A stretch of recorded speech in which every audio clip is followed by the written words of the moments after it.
घुटनों में दर्द रहता है? क्या आपके घुटनों में दर्द और सूजन रहती है, अकड़ रहती है? तो ये वीडियो आपके लिए होने वाला है। अगर आप हो सकता है आपको सीनियर सिटीजन हो या आपको एथलीट हो, तो ये वीडियो आपको बहुत कुछ सिखाने के लिए होगा। क्योंकि मैंने अक्सर देखा है बहुत सारे जो हमारे एथलीट हैं, जो हमारे खिलाड़ी हैं देश के, अक्सर घुटने में होने वाले दर्द की वजह से परेशान रहते हैं, जिसकी वजह से कभी कभी उनका करियर भी खत्म हो जाता है दोस्तों। तो इस वीडियो को अंत तक जरूर देखिए। इस वीडियो में मैं आपको ऐसी बहुत अद्भुत ट्रिक्स दूंगा जिससे आप अपने घुटने के दर्द को अपने घर में खुद ठीक कर सकते हैं। तो बने रहिए मेरे साथ इस वीडियो के लास्ट तक।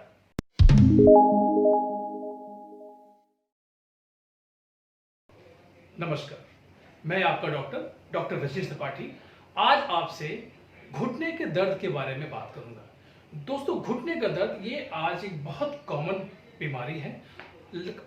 करीबन हर घर में कोई ना कोई मरीज इसका कभी ना कभी जिंदगी में बनता जरूर है। तो ये बहुत इंपॉर्टेंट टॉपिक होने वाला है। आज मेरे साथ बने रहिए और बहुत अच्छी जानकारी आपको मिलेगी। तो घुटने के दर्द को समझने के पहले जो हमारे साथ जो व्यूअर्स जो नए हैं, जिनको मेडिकल बारे में कुछ नहीं पता है, उनके बारे में उनको बताने के लिए कुछ चीजें हम समझते हैं। पहले घुटने की बेसिक संरचना क्या होती है, मतलब घुटने हाउ इट वर्क्स, घुटना काम कैसे करता है, पहले इसको समझते हैं। तो आज इस चीज को समझने के लिए हम लोग इस बोर्ड पे पहले समझते हैं कि घुटना क्या होता है, घुटना कैसे काम करता है। तो दोस्तों, घुटनों को समझने के लिए दो प्रकार के घुटने हमने यहां बनाए हैं। एक घुटना है ये normal knee, this is the normal knee, ठीक है। ये एक नॉर्मल नी है और ये अफेक्टेड नी है। इसमें एक बीमारी है जिसको हम लोग ऑस्टियोआर्थराइटिस या ओए भी कहते हैं। तो पहले इस बीमारी को नहीं देखते हैं, पहले इसको समझते हैं कि नॉर्मल नी घुटना होता क्या है, इसको पहले समझते हैं। देखिए, घुटने में घुटना जो है कुछ हड्डियों से मिलकर बना होता है। ये एक हिंज प्रकार का ज्वाइंट है। हिंज याद रखिएगा, ये हिंज ज्वाइंट है, इसमें मूवमेंट को सीमित होते हैं। तो इसमें दो बोन होती हैं, मेन इंपॉर्टेंट बोन होती है, जिसमें से इसको एक फीमर बोन बोला जाता है, ये फीमर बोन है। और एक नीचे बोन होती है जिसको टीबिया बोन कहते हैं, ठीक है। और एक बहुत पतली सी बोन होती है फिबुला, ठीक है। इस बोन का बहुत ज्यादा महत्व नहीं होता, बहुत ज्यादा इसका काम नहीं है, इसलिए हम दो को पकड़ते हैं। सबसे ज्यादा इंपॉर्टेंट दो बोन होती है हमारी, फीमर और टिबिया। इन दोनों के बीच में यहां पर एक पटेला नाम की एक बोन होती है, जिसको हम लोग आम भाषा में चपनी बोलते हैं, कुछ लोग कटोरी बोलते हैं, ठीक है ना। ये एक कार्टिलेज है जो बाद में डेवलप होती है। सबसे लंबी बोन फीमर है, उसके बाद टिबिया है, उसके बीच में घुटना हमारा बीच में एक गैप होता है जिसमें कार्टिलेज होते हैं यहाँ पर, और इसके ऊपर इसको सपोर्ट करने के लिए ऊपर से पटेला, इसको पटेला बोलते हैं, ठीक है। और ये पटेला कार्टिलेज से बनकर होती है, इसके नीचे कुछ कार्टिलेज होती है जो एक कुशनिंग काम करती है। ये हड्डी और इस हड्डी को जोड़ने के लिए कुछ कुशन का इस्तेमाल किया जाता है, ये जो कुशनिंग, इसको कार्टिलेज बोलते हैं। तो सारा रोल हमारे इन्हीं कार्टिलेज का है। तो आज आपको इसको बहुत ध्यान से समझना है। क्यों? क्योंकि दोनों हड्डियों की में अगर घिसावट आती है उसको कार्टिलेज होती है। अगर कार्टिलेज ही खराब हो गई तो दोस्तों आपके घुटने को बीमार होने से कोई नहीं बचा सकता। इसीलिए आपको अपने कार्टिलेजेस पे पूरा फोकस करना पड़ेगा और पूरा समझना पड़ेगा कि कार्टिलेजेस में क्या बीमारी होती है और कार्टिलेजेस में बीमारी क्यों होती है, ये इंपॉर्टेंट है। जैसे मैंने आपको बताया कि दो हड्डियों से मिलकर बना होता है और साइड में इन हड्डियों को, ताकि ये हड्डियां बाहर ना निकल जाएं, डिस्प्लेसमेंट ना हो जाए, मूवमेंट में आपको चलने में कहीं आप गिर ना जाए, सपोर्ट कमजोर ना हो जाए, इसलिए साइड से इसको जोड़ने के लिए कुछ थ्रेड नुमा संरचना होती है। एक इधर ये मीडियल साइड है और ये लैटरल साइड है। इस लैटरल साइड को हम लोग लैटरल कोलैटरल लिगामेंट कहते हैं। और जो मीडियल साइड है, ये मीडियल साइड है, यहाँ पे कुछ संरचना होती है, एक बैंड जैसा, थ्रेड जैसा होता है, जो हमारे इस बोन को बांध रखता है कार्टिलेज को सपोर्ट करने के लिए। इसको हम लोग मीडियल कोलैटरल लिगामेंट बोलते हैं। तो दोस्तों, अब आपको इस चीज को समझ में आना चाहिए कि कार्टिलेज को बचाने के लिए ही प्रकृति ने हमको ये दो लिगामेंट दिए। इसमें अंदर भी बहुत सारे लिगामेंट होते हैं अंदर, तो इसको अभी लोग नहीं देखते क्योंकि ऊपर कार्टिलेज बना हुआ है। इस कार्टिलेज को हटाएं तो अंदर भी बहुत सारे लिगामेंट होते हैं, इसको इंटीरियर क्रूशियल लिगामेंट और बहुत सारे लिगामेंट्स होते हैं। तो अभी क्या है, मोटी मोटी बातें हम कहेंगे, जो दो लिगामेंट है इनका बहुत बड़ा मेजर रोल होता है घुटने को सपोर्ट करने के लिए। अगर घुटने में आपकी कार्टिलेज खराब हो जाए तो हम लोग कार्टिलेज को रिपेयर नहीं करने चाह रहे हैं, हम लोग कार्टिलेज को बचा रहे हैं। तो अगर हम लोग कार्टिलेज के ये जो लिगामेंट है, या यहाँ बहुत सारी मसल्स होती है, इससे बहुत सारी मसल्स होती है, अगर इन मसल्स को हम लोग स्ट्रॉन्ग कर लें तो ऑटोमेटिकली हमारे लिगामेंट पर पड़ने वाला वजन कम हो जाता है।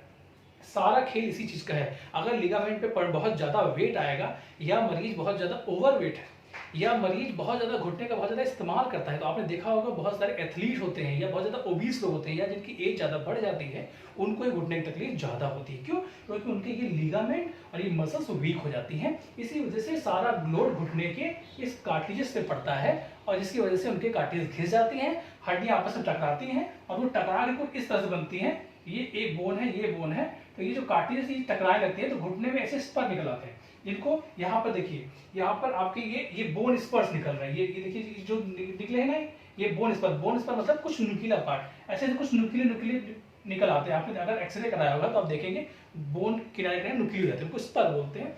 तो आपस में घिसने की वजह से वहां पे कुछ नुकीलापन होता है, बोन स्पर हो जाता है। ठीक है, अभी इस चीज को हम लोगों ने समझ लिया कि घुटना कैसे बनता है, और मोटी बात ये मैं समझाऊंगा कि अब आपको इस पे बहुत ज्यादा कार्टिलेज घिसने पे ध्यान नहीं देना है, आपको अपने मसल को स्ट्रेंथनिंग करने में ध्यान देना है, लिगामेंट को मजबूत करने में ध्यान देना है, तो कार्टिलेज पे पड़ने वाला वजन ऑटोमेटिकली कम हो जाएगा। आज हमारा पूरा लेक्चर इसी सब्जेक्ट पर बेस होगा।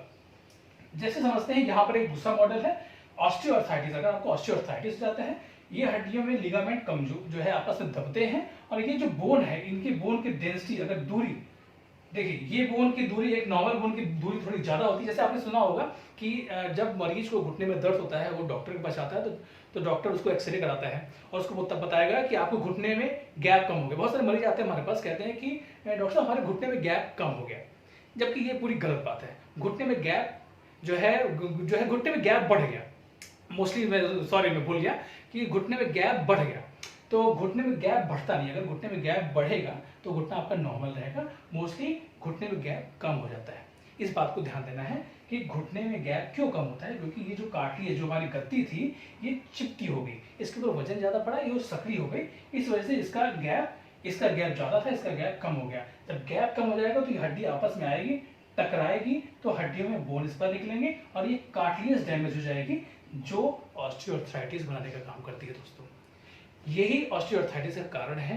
तो आपको अब आज के बाद इस चीज पे पूरा ध्यान देना है कि अपने कार्टिलेज को मजबूत अगर करना है तो अपने इस लिगामेंट को, जो यहाँ पे जुड़े होते हैं ऐसे लिगामेंट को, और यहाँ की जो मसल्स हैं, ठीक है ना, क्वाड्रिसेप मसल, बहुत सारे बहुत सारे ग्रुप ऑफ मसल्स होती हैं थाइस की, उनको अगर हम स्ट्रॉन्ग कर दें तो हमारे कार्टिलेज को काफी हद तक हम ठीक कर सकते हैं। अगर इसको करेंगे तो वादा करता हूं आपको कभी घुटने में सर्जरी कराने की जरूरत नहीं होगी। तो आज हमारे साथ लास्ट तक वीडियो में बने रहिए, आपको ऐसी ट्रिक दे दूंगा जिससे घुटने के दर्द को आप अपने घर में खुद ठीक कर सकते हैं, और आशा करता हूं कि आपको जरूर फायदा होगा। चलिए, आज आपको मैं एक बहुत अच्छी ट्रिक देता हूं, जिसको टैपिंग भी बोलते हैं और बहुत ताई ची भी है उसको बोलते हैं, कई नाम है इसके, लेकिन मैं आपको बहुत सरल शब्दों में समझाऊंगा कि अगर आपको कभी घुटने में दर्द हो जाए तो आपने देखा होगा उसमें समस्या क्या होती है। सबसे ज़्यादा समस्या उसमें होती है कि यहाँ पर सूजन आ जाती है, और अगर जब क्रॉनिक हो जाता है तो वहाँ पे अकड़न आ जाती है, कड़क की आवाज़ आती है, बहुत ज़्यादा टाइट हो जाता है घुटना, मरीज का पैर पूरा सीधा नहीं हो पाता। तो हम उसके लिए जानते हैं कि अगर ये टाइटनेस और उसको कैसे कम किया जाए। दोस्तों, ब्लड सर्कुलेशन बढ़ाने की वजह से, अगर हम ब्लड सर्कुलेशन बढ़ा देंगे तो घुटने में अकड़न और स्टिफनेस को कम कर सकते हैं और सूजन भी कम हो जाएगी। इसको बढ़ाने की सबसे अच्छी टेक्निक क्या है? Tapping technique. देखिए मैं कैसे करता हूँ, ठीक है। इसको अपने घुटने को बहुत प्यार से, ये आपका घुटना है, और जस्ट टाइचिंग में क्या होता है, बहुत लविंग और केयर के साथ हैंडल करते हैं। तो इसको आपको टैपिंग करना है ऐसे इंस्टेंट। अगर आपको कभी भी दर्द हो जाए और इंस्टेंटली आपके पास कुछ भी ना हो, और जो भी एथलीट, जो भी हमारे स्पोर्ट्स पर्सन है, देखिए वो उनको क्या है, रोज चोटें लगती रहती हैं, तो रोज जो चीज़ को डॉक्टर के नहीं जा सकते, अफोर्ड नहीं कर सकते, तो उनको ये बहुत अच्छी टेक्निक बता रहा हूँ। इससे इस तरह से करिए, इस तरह से मेरे घुटने को देखिए, इस तरह से करना खूब कस के, और इसको कर करके जितना इसको पीट सकते हैं आप, इस तरह से पीटिए, इस तरह से पीटिए, खूब इसको पीटिए, सारी मसल्स को खूब पीटिए। जहाँ जहाँ आपको देखेंगे जिनको दर्द होगा उनको बहुत हार्टिंग महसूस, उनको हल्का पेन होगा, जितना पेन हो उसको और मारना है, उसको खूब मारना है, उसको खूब मारेंगे। देखिए मेरे घुटने की ये तो पकड़ के खूब अच्छे से टैप करना है, tapping tapping tapping tapping tapping tapping tapping. और ब्रीथिंग को एक नॉर्मल ब्रीथिंग करिए, और मन में ध्यान प्रेम का भाव रखिए, आँख बंद करके महसूस करिए कि आप अपने घुटने को रिलैक्स कर रहे हैं, और एफर्मेशन करिए कि आपका घुटना ठीक हो रहा है। पॉजिटिव एटीट्यूड पे इसको करिए। देखिए इसको ऐसे खूब टैपिंग ऐसे ऐसे खूब करना है और इसको करेंगे, इसको खूब मसाज करिएगा ऐसे गोल क्लॉकवाइज। अगर आपको बहुत ज़्यादा पेन हो तो आप एंटी क्लॉकवाइज करिए, ठीक है ना। जब पेन कम हो जाए तो उसको फिर क्लॉकवाइज इस तरह से घुटने को दबाना है ऐसे करके, ठीक है, इस तरह से करिए। और दूसरी टेक्निक और बताता हूँ, अगर आपके घर में अगर कोई टूल ना हो, ठीक है, तो आप ऐसे बेलन यूज़ कर सकते हैं, ठीक है। इसको बेलन से आप इस तरीके से ऐसे यू प्रेस करना है नीचे से ऊपर की तरफ, नीचे से ऊपर की तरफ, ठीक है, नीचे से ऊपर की तरफ ऐसे। क्योंकि यहाँ पे बहुत सारे कभी कभी क्या होता है, मसल्स टाइटनिंग हो जाती है। जब घुटने का दर्द बहुत पुराना हो जाता है तो आपके सारी मसल स्टिफ हो जाएंगे, टाइट हो जाएंगे, शॉर्ट हो जाएंगे मसल्स, मरीज का घुटना पूरा खुल नहीं पाता, ऐसे हो जाता है। तो इसको हम लोग इस तरीके से ऐसे ऐसे इसको प्रेस करेंगे, ठीक है। डीप टिश्यू मसाज भी बोलते हैं इसको, ठीक है। ऐसे ऐसे करेंगे, इसको खूब ऐसे साइड में करेंगे। देखिए आपको यहाँ पर ऐसे खूब ऊपर खींचेंगे, ऐसे करेंगे। थाइस की मसाज को स्पेशली करना है आपको इस तरीके से, इसको नीचे से ऊपर, जैसे कोई चीज़ बहुत ताकत से आप खींच रहे हैं। ये देखिए, ये इससे मसल्स को आप, मसल्स में जो नॉट्स बनती है, मसल्स में जो टाइटनेस होता है, मसल्स की जो शॉर्टनिंग होती है, उसको आप ब्रेक कर सकते हैं। इस तरह से करेंगे तो आपका पेन बहुत, और आपको बहुत अच्छा लगेगा। आप ज़रूर करके देखिएगा, ऐसा बेलन हर व्यक्ति के घर में मिल जाता है, ठीक है। ये देखिए,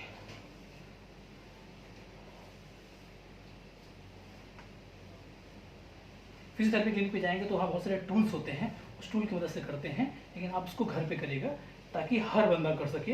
ये मोस्टली वीडियो जो एथलीट हैं, जो स्पोर्ट्स इंजरी में अक्सर उनको मैदान में खेलने की वजह से चोट लगती है, उनके लिए बहुत फायदेमंद होने वाला है। इसको करिएगा, ठीक है। फिर सुबह टैपिंग करिए, इस तरह से टैपिंग करिए। और उसके बाद जब टैपिंग और ये डीप टिश्यू मसाज हो जाए आपका, उसके बाद एक बहुत अच्छी टेक्निक बता दे रहा हूँ कि अपने घुटने को, ये घुटने को इसको पटेला बोलते हैं, ठीक है। अभी हम लोगों ने पहले समझा था पटेला, इसको घुटने की पटेला, कटोरी, चमनी, चपटी जो है, चपनी, कई भाषा में इसको बोला जाता है। इसको उसके घुटने के जस्ट ऊपर अपने दोनों अंगूठे को रख करके ऐसे से हल्का हल्का दबाना है, ठीक है। ये फिर इस तरह से नीचे, फिर इसको पकड़ के इस तरह से पकड़ के हल्का हल्का हल्का आप अपने पटेला को मूव कराइए। बहुत बहुत ताकत नहीं लगाना है, क्योंकि जिनको बहुत ज़्यादा दर्द होगा उनको हर्ट करेगा। ये हल्के हल्के हाथ से, अगर आपको दिक्कत हो तो आप ऐसे करके पकड़ सकते हैं अपने घुटने, ऐसे करके उंगलियों को क्रॉस करके ऐसे पकड़ करके अपनी तरफ, ठीक है, ऐसे। और इस तरीके से ट्विस्टिंग, देखिए अपने जो दोनों घुटने हैं, दोनों घुटने के बीच में गैप होता है हल्का सा, इस गैप में अपने हाथों को ऐसे फंसा करके ऐसे ऐसे आपको इसको रब करना है। ये ऐसे ऐसे रब करना है नीचे ऊपर, और ये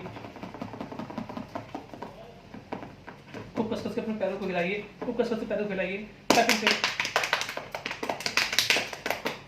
दोस्तों इसको करिएगा, रोज 10-15 मिनट करिए, आप देखेंगे कि आपके घुटने की सूजन अपने आप चली जाएगी। इसको जरूर ट्राई करें। चलिए साथियों, अब हम दूसरी एक्सरसाइज की तरफ चलते हैं।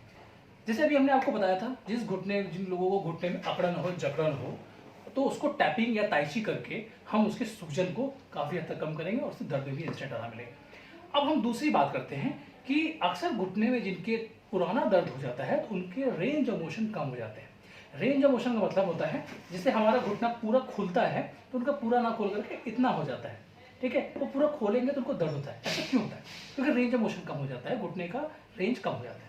क्यों? क्योंकि हमारे घुटने के पीछे की जो यहाँ पर ये मसल्स है, ऑपरेटेड क्रीज भी बोलते हैं इसको, ये टाइट हो जाएगी तो पूरी हैमस्ट्रिंग आपकी टाइट हो जाएगी। हैमस्ट्रिंग आपकी टाइट हो जाएगी तो हाथ इस ये घुटना आपका ऐसे मुड़ जाएगा। जब ये ढीली हो जाएगी तो हाथ घुटना आपका ऐसे हो जाएगा। तो हैमस्ट्रिंग क्योंकि यहाँ पर लॉक हो जाता है, ठीक है ना। तो यहाँ पर कैप्सूल्स होते हैं, इस कैप्सूल लॉक होने की वजह से घुटने की रेंज कम हो जाती है। तो हमको सबसे पहला काम करना है, इस कैप्सूल्स को ब्रेक करना है, ठीक है ना। तो इसको ब्रेक करना से ही आपके घुटने में काफ़ी आराम मिल जाएगा। तो अब देखते हैं इसको कैसे किया जाता है। इसको करने के लिए मैं एक फोम रोलर का इस्तेमाल करता हूँ, इसको फोम रोलर बोलते हैं। ये हर फिजियोथेरेपी क्लिनिक में मिल जाएगा, आप बाजार से ही परचेज कर सकते हैं। नहीं तो आप घर पे ऐसे टावल, ये पिलो भी ले सकते हैं। गोल पिलो हो तो और अच्छी बात है, लेकिन थोड़ा बड़ा होना चाहिए। तो अभी हम लोग पहले समझते हैं फोम रोलर पे कैसे करेंगे इसको। फोम रोलर को आपको लेना है क्योंकि फोम रोलर थोड़ा सा ऊंचा होता है, ठीक है। थोड़ा ऊंचा रहेगा तो हमारा रेंज ज़्यादा से ज़्यादा बढ़ेगा। अब इसको देखिए, ऐसे पैर को रखना, इसको फोम रोलर को अपने ये हील नीचे यहाँ पे लगा दिया, हील नीचे रख करके पंजे को अपनी तरफ टुवर्ड्स योर हेड ऐसे खींच के रखेंगे। और जिससे मान लो घुटना आपका ये है तो आपको प्रेशर देना है नीचे की तरफ, ठीक है, देखिए ये घुटने का रेंज है यहाँ पर, तो घुटने के रेंज को हम सीधा करेंगे, घुटने को सीधा खोलने की कोशिश करनी है।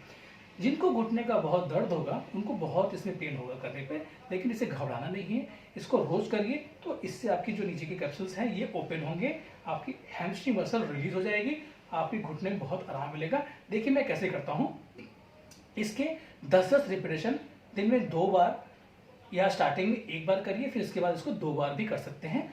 ठीक है, इसको रोजाना करना है आपको। देखिए कैसे करते हैं, अभी 10 बार हम लोग करके देखते हैं। इस तरीके से करेंगे, करके 1 2 3 4 5 रिलैक्स। ठीक है, नीचे करिए 1 2 3 4 5 रिलैक्स। जिनका नहीं जाता वो चाहे तो यहाँ थोड़ा सा प्रेशर भी लगा सकते हैं अपने हिसाब से, इनको खोलने के लिए जितना वो बियर कर सकते हैं, वेरिएबल कैपेसिटी के हिसाब से इसको नीचे करेंगे, काउंट करेंगे 1 2 3 4 5 रिलैक्स। ठीक है, चलिए काउंट करते हैं 3 1 2 3 4 5 रिलैक्स, 4 1 2 3 4 5 रिलैक्स, 5 1 2 3 4 5 रिलैक्स। दोस्तों इसको आप 10 बार तक करिए, मिनिमम 10 से 20 बार तक कर सकते हैं, और दिन में 2 बार करिए। ठीक है, अब जिसके पास पिलो है मैं एक बार पिलो से करके बता देता हूँ। पिलो है तो इस तरह से लेंगे और सेम यही पोस्चर आपको करना है। ठीक है ना, दिन में 2 बार 10 से 20 मिनट, 10 से 20 काउंट तक। और जब करेंगे तो ध्यान रखना है कि इसको पंजा अपनी तरफ खींच करके रखेंगे, नहीं तो आपको प्रेशर नहीं आएगा। पंजा ये अपना टुवर्ड्स योर हेड होना चाहिए, और पैर को एकदम सीधा रखना है और नीचे खोलने की कोशिश करनी है। ठीक है, इसको घर में जरूर ट्राई करिए। चलिए दोस्तों, अब हम लोग तीसरी एक्सरसाइज के बारे में बात करते हैं, जिसको आइसोमेट्रिक एक्सरसाइज भी कहते हैं। और ये बहुत ही इंपॉर्टेंट एक्सरसाइज है फिजियोथेरेपी की, जिसमें क्या है, क्वाड्रिसेप मसल्स की स्ट्रेंथनिंग कराती है। क्योंकि जैसे मैंने स्टार्टिंग वीडियो में आपको डेमोस में समझाया था कि घुटने की सबसे इंपॉर्टेंट मसल्स है क्वाड्रिसेप। क्वाड्रिसेप को जितना मजबूत रखेंगे, आपके लिगामेंट जितने स्ट्रांग रहेंगे, उतना ही आपके कार्टिलेज में वजन कम पड़ेगा। तो इस वजह से आपको इसका बहुत ध्यान से इसको समझना है, इसको क्वाड्रिसेप को कैसे करते हैं। ठीक है ना, आप इस तरीके से कोई भी एक छोटा सा कुशन ले सकते हैं, पिलो ले सकते हैं, या कोई गोल तकिया ले सकते हैं, थोड़ा सा बड़ा, या टॉवेल को रोल करके एक ऐसा गोल सा एक रोल बना लीजिए। इसको अपने घुटने के नीचे रखना है, ऐसे एग्जैक्ट घुटने के नीचे, मतलब ये जो आपका पटेला है, पटेला के जस्ट नीचे आप इसको रखना। ना आपको ये इधर रखना है, ना आपको इधर रखने का कोई फायदा नहीं मिलेगा। एग्जैक्ट, जिसको पॉप्लेटल क्रीज कहते हैं, तो पॉप्लेटल क्रीज के नीचे इसको जस्ट रखना है, और अपने बॉडी को स्ट्रेट रखिए। ठीक है, पंजे को अपनी तरफ खींचना है। हमने बहुत सारे लोगों को देखा है, बहुत सारे क्लिनिक्स में देखा है, या बहुत सारे वीडियोस में भी देखा है यूट्यूब पे, कि वो बता रहे हैं आइसोमेट्रिक को और पेशेंट कर रहा है, लेकिन उनका पंजे रिलैक्स नहीं है, कोई फायदा नहीं होगा। तो आप इसको करके, क्योंकि इससे डबल फायदा है। तो आपका पंजा जब आप खींचेंगे तो आपका नीचे काफ मसल्स भी खींचेंगे, और आपका क्वाड्रिसेप को, तो इसका डबल फायदे मिलेंगे आपको। तो इसका ध्यान रखना है। तो अपने पंजे को अपनी तरफ खींचेंगे, जैसे पंजे खींचेंगे आपके काफ मसल में स्ट्रेच आ जाएगा। जब काफ मसल में स्ट्रेच आएगा तो आपका नी लॉक हो गया। अब बस नी को नीचे दबाना है। ठीक है, रिलैक्स करना है, इसको इस दबा करके नीचे होल्ड करना है, 10 तक काउंट करना है। 1 2 3 4 5 6 7 8 9 10 रिलैक्स। जब आप 10 तक होल्ड करके रखेंगे तो देखेंगे आपकी क्वाड्रिसेप लगातार कॉन्ट्रैक्ट रहेगी। जितना ज़्यादा कॉन्ट्रैक्ट रहेगी उतना ज़्यादा उसके अंदर स्ट्रेंथ बढ़ेगा। और इसके 10 से 20 रिपीटेशन आप करेंगे, दिन में 2 बार कर सकते हैं। अगर आपका पेन कम हो जाए तो आप 1 बार करिएगा। ठीक है, अगर पेन होता है किसी भी एक्सरसाइज में तो उसका फंडा यह है कि उस दौरान एक्सरसाइज रोक दें। अगर आपको पेन हो जाता है तो आप एक्सरसाइज रोक दीजिएगा, फिर जैसे पेन आपको कम हो आप इसको वापस रिपीट करिए। बहुत इंपॉर्टेंट एक्सरसाइज है, इससे आपके थाइस मसल को स्ट्रॉन्ग करने में बहुत मदद मिलती है। ठीक है, एक बार मैं फिर करके बताता हूँ। पंजा खींच करके नीचे अपने घुटने से इस पिलो को दबाना है और काउंट करना है 1 2 3 4 5 6 7 8 9 10 रिलैक्स। ये ध्यान रखिएगा कि जब आप ये करें, तो मैंने कई बार लोगों को देखा है इनका ये पैर उठ जाता है, एंकल उठ जाता है। कोशिश करिए एंकल ना उठे, ये हील आपका बेड से टच होना चाहिए। ये बिल्कुल इंपॉर्टेंट टिप्स दे रहा हूँ। अगर ये आपका उठ जाएगा तो आपका उतना प्रेशर नहीं आएगा। जब आप इसको नीचे रखेंगे, पंजा खींचे रखेंगे, तो ये आपका एक अच्छा नी कंट्रैक्ट करेगा, थाई मसल अच्छी कंट्रैक्ट करेंगी और आपको इसमें बहुत अच्छा रिजल्ट मिलेगा। इसको रेगुलर करिए, 2 से 3 महीने तक के अंदर आप देखिएगा आपका घुटना पहले से ज़्यादा मजबूत हो जाएगा। एकदम नी स्ट्रेंथनिंग की बहुत बेस्ट एक्सरसाइज है। हम लोग जानते हैं चौथी एक्सरसाइज के बारे में। अब हम लोग इसमें क्वाड्रिसेप स्ट्रेंथनिंग ही करेंगे। क्वाड्रिसेप मसल को जितना ज़्यादा स्ट्रॉन्ग करेंगे उतना ज़्यादा आपके अंदर घुटने में स्ट्रेंथ आएगी। ठीक है। इसको करने के लिए हम लोग ऐसे किसी भी बेड पे बैठ सकते हैं, या हमारे घर में तख्त होगा कर सकते हैं, या कुर्सी पे कर सकते हैं। लेकिन इसमें ये ध्यान रखिएगा कि आपका पैर जमीन से ऊपर हवा में लटकता हो। जमीन पूरा टच करेंगे तो शायद आपका पूरा रेंज ना आए, इस चीज का ध्यान देना है। किसी ऊंचे सरफेस से बैठना है और पैर एकदम 90 डिग्री ऐसे लटक रहा हो। आप बहुत ज्यादा आगे नहीं आएंगे और बहुत ज्यादा पीछे नहीं आएंगे। एग्जैक्ट जो घुटने का जो कट है, एज को इस बेड के एज से लगा देना है, ठीक है। और उसके बाद ऐसा पिलो या कोई भी टॉवेल, ठीक है ना, ऐसे घुटने के नीचे यहाँ पे रखेंगे ताकि ये एकदम फ्रीली मूव करे। क्योंकि अगर हम लोग बिना ऐसे करेंगे तो हमको उतना प्रॉपर रेंज नहीं मिलेगा इस तरीके से, ठीक है। अब आपका देखिए घुटना एकदम फ्री हो गया, एकदम ये पेंडुलम जैसे काम करेगा। अब इसको करना है क्वाड्रिसेप्स स्ट्रेंथिंग। इसमें भी सेम जैसे पंजा हमने ऊपर खींचा था, पंजा ऊपर खींच करके और ऊपर उठाएंगे धीरे धीरे एकदम जहां तक जाता है कि जिसको जो घुटने का दर्द का पेशेंट होगा उसका मोस्टली यहीं तक जाएगा, लेकिन उसको जहां तक जाता है उसको वहीं तक करना है, ठीक है ना। धीरे धीरे धीरे जब आपके अंदर घुटने में स्ट्रेंथ आएगी, आपका अपने आप घुटना ऊपर रेंज बढ़ेगा, क्योंकि स्ट्रेच भी होगी मसल्स। इसीलिए हमने आपको पंजे को ऊपर खिंचवाया ताकि आपकी मसल की स्ट्रेचिंग भी हो जाए। इस तरीके से काउंट करना है। सेम 10 तक यहाँ पे काउंट करके होल्ड करिए ताकि स्ट्रेंथ कुछ आए, और उसके बाद धीरे धीरे डाउन। देखिए दोस्तों, इसको एक बार करते हैं। 1 2 3 4 5 6 7 8 9 10, ठीक है। 1 2 3 4 5 6 7 8 9 10। इस एक्सरसाइज के भी 10 से 20 रेपिटेशन दिन में 2 से 3 बार करिए। आपके घुटने में काफी स्ट्रेंथ आएगी, और जिनको चलने में तकलीफ होती है, वॉक करने में तकलीफ होती है, वो धीरे धीरे धीरे कम हो जाएगी। अब आपसे हम 5वीं एक्सरसाइज के बारे में बात करेंगे। ये एक्सरसाइज बेसिकली स्ट्रेचिंग पे फोकस करेगी, क्योंकि अभी तक हमने स्ट्रेंथिंग काफी कुछ सीख ली है, ठीक है। आशा करता हूं कि आप अच्छे से इसको कर रहे होंगे, आपने इसको सीखा होगा बारीकी से। और अब हम बात करते हैं स्ट्रेचिंग के बारे में। स्ट्रेचिंग में क्या होगा, इस एक्सरसाइज में हम अपने काफ को स्ट्रेच करेंगे ताकि हम अपने घुटने के रेंज को और अच्छा बेहतर करें।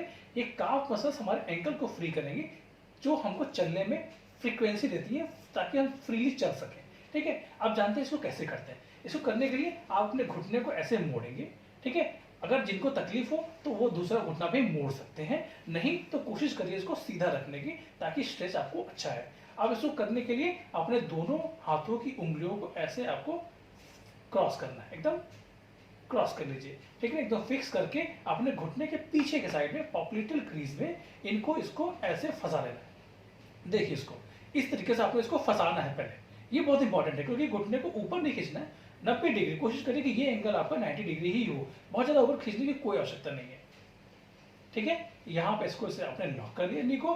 अब वापस पंजे को अपनी तरफ खींचेंगे, ठीक है। अपने पंजे को अपने चेहरे की तरफ खींचेंगे और ऊपर धीरे धीरे धीरे धीरे, देखिए थोड़ा सा इफर्ट करना पड़ेगा और ले जाना पड़ेगा जहां तक आपकी मैक्सिमम रीच हो सकती है। जहां तक आप जा सकते हैं वहां तक जाइए और होल्ड करिए और काउंट करिए 10 तक। 1 2 3 4 5 6 7 8 9 10, ठीक है। दोस्तों इस चीज का ध्यान दीजिएगा, जिनको घुटने का दर्द होगा हो सकता है वो इतना ना ले जा पाए, तो अगर आपका घुटना यहां तक जाता है तो यहीं तक करिए। बस ध्यान दीजिएगा पंजा अपनी तरफ होना चाहिए और यहीं तक हो, जहां तक आपका जाए, जहां तक आपको पेन ना महसूस हो वहां तक करिए। और जब आपको धीरे धीरे अभ्यास हो जाए तो कोशिश करिए इसको खोलने की, क्योंकि जब तक आप खोलेंगे नहीं तब तक आपके घुटने का रेंज नहीं बढ़ेगा। ज्यादा इसलिए नहीं करना है कि अगर आपको पेन होगा तो आपको डॉक्टर या आपके घर वाले मना कर सकते हैं कि एक्सरसाइज मत करिए, आप डर सकते हैं, आपकी एक्सरसाइज बीच में रुक सकती है। इसलिए आप इफर्ट करिए और कोशिश करिए इसको खोलने की। इसको 10 से 15 बार डेली करिए, दिन में 2 बार, आपके घुटने में फ्लेक्सिबिलिटी बढ़ जाएगी। आशा करता हूं कि आपको आज का वीडियो बहुत जानकारी भरा और रोचक लगा होगा। अगर हाँ तो तुरंत हेल्थ वाइज के चैनल को सब्सक्राइब करिए, लाइक करिए और सभी दोस्तों और अपने परिवार के सदस्यों में इसको शेयर करिए ताकि किसी की मदद हो सके। अगर आपको ऐसे ही वीडियो लगातार चाहिए तो इस बेल आइकन के बटन को दबाएं ताकि हमारे आने वाले वीडियो के अपडेट्स आपको लगातार पहुंचते रहें। दोस्तों फिर एक बार एक नई जानकारी के साथ आपके सामने समक्ष होऊंगा, तब तक के लिए नमस्कार।